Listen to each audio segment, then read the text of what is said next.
বাবা এইফালে আসুন।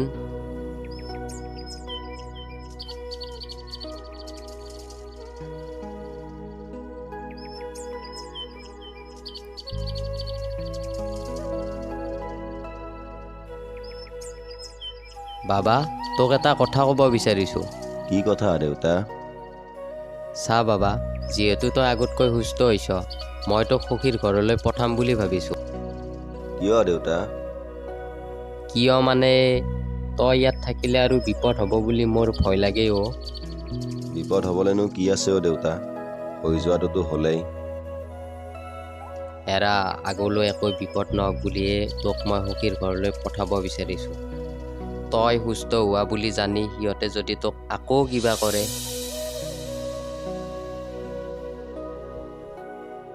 সিহঁতে আৰু কি কৰিব দেউতা? কৰিব লগাখিনিতো কৰিলেই, আৰু সিহঁতে যিমান যি কৰিলেও মৌৰীক মোৰ পৰা সিহঁতে কাঢ়ি নিব নোৱাৰে। চা, তই মোৰ এটাই ল'ৰা। এজনী ছোৱালীৰ কাৰণে তোৰ জীৱনটো এনেকৈ ধ্বংস হ'ব নিদিওঁ। তোৰ জীৱনটোত কৰিবলগীয়া বহুখিনি কাম আছে অ'। চা, তোৰ এতিয়ালৈ এটা ভাল সংস্থাপন হোৱা নাই, আৰু মোৰো চাকৰি যাবৰ বেছি বছৰ নাই। চা, দৰমহাৰ টকাখিনি তোৰ চিকিৎসাৰ নামতেই গ'ল। ৰাতি সখীৰ লগত মই কথাটো আলোচনা কৰিলোঁ, তোক সিহঁতৰ ঘৰলৈ যাব দিছে। চা, সখীৰ ছোৱালী কংকনাই যিটো কোম্পানীত কাম কৰি আছে, তোকো তাত সুবিধা দিব বুলি মোক সখীয়ে জনাইছে। নাই দেউতা, মই তোক ইয়াত এনেকৈ অকলশৰে এৰি মই তোৰ সখীহঁতৰ ঘৰলৈ যাব নোৱাৰোঁ। তই নেযাওঁ বুলি নকবি, সখীক মই কথা দিছোঁ, আৰু অহাকালি কংকনাই তোক নিবলৈ আহিব।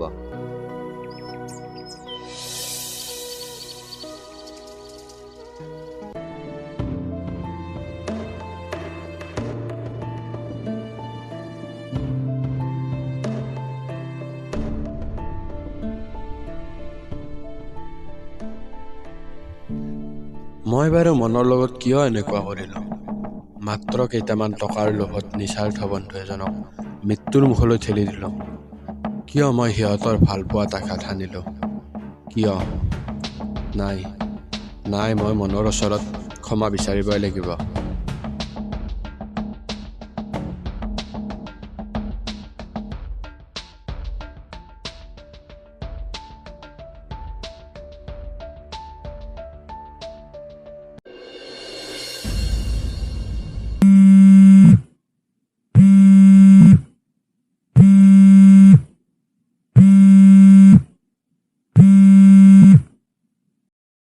সঞ্জীৱ, ক।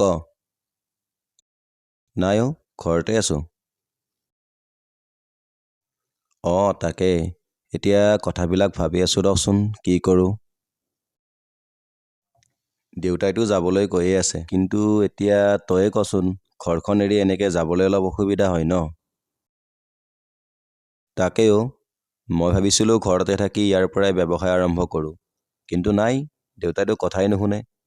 তেওঁ এতিয়া সখীয়েকৰ জীয়েকে বোলে মোৰ কাৰণে কিবা কাম বিচাৰি থৈছে, সেইটোৱে কৰিব যাব লাগে। এতিয়া ঘৰখন অকলে কেনেকৈ এৰি, তয়ে কচোন। দেউতাও তই জানই, প্ৰেছাৰ, মূৰৰ বিষ, এইবিলাক গোটেইবিলাক আছে। এতিয়া এনেকৈ এৰি থৈ যাব মানে অলপ চিন্তা হৈ আছে। তেখেতৰ মতেতো মই আজিয়ে যাব লাগে, তাকে ভাবিছোঁ, চাওঁ এতিয়া কি হয়। তই নহ'লে গধূলি এপাক আহিবিচোন। দেউতাক অলপ কথাবিলাক বুজাবি, বুজিতো নেপায়েই, মইতো বাৰ বাৰ ক'লোঁ। তই এবাৰ আহিবিচোন। দে এতিয়া ৰাখিছোঁ দে।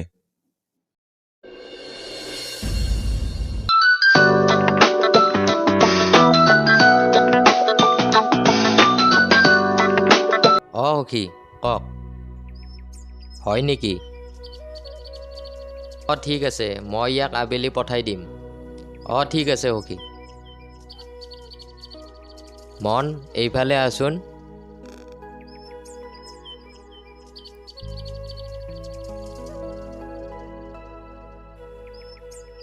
দেউতা কচোন কি? এইমাত্ৰ সখীয়ে ফোন কৰিছিল। কংকনা আহিব নোৱাৰে, তোক বাছ ষ্টেণ্ডলৈ যাব দিছে। কংকনা আহি লৈ যাব তোক। ঠিক আছে, মই যাবলৈ ৰেডি হওঁ।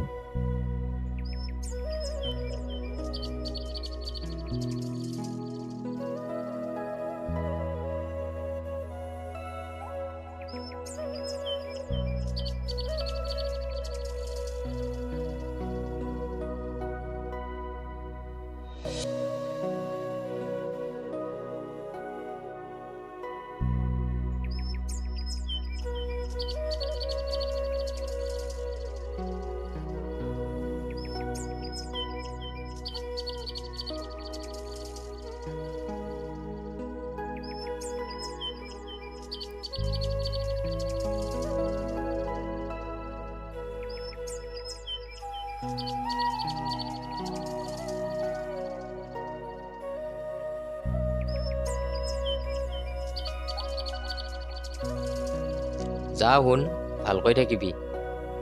ঔষধবোৰ সময়মতে খাবি আৰু কিবা লাগিলে সৌৰভক মাতি দিবি, সি আহি কৰি দিব। তই টেনশ্যন ল'ব নালাগে, তই খালি ভালকৈ থাকিবি তাত।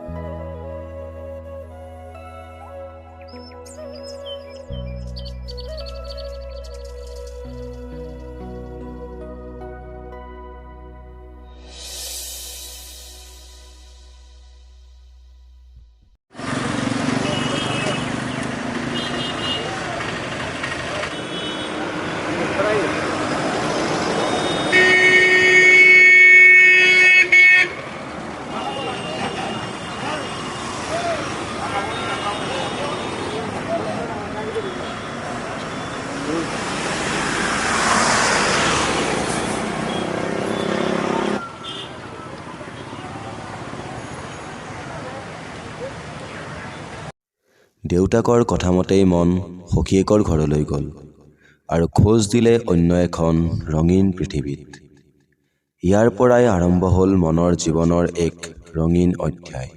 কিন্তু আজিও যেন মনৰ হৃদয়ৰ ক'ৰবাত লুকাই আছে মৌৰীৰ প্ৰতি থকা সেই মৰম, সেই ভালপোৱা।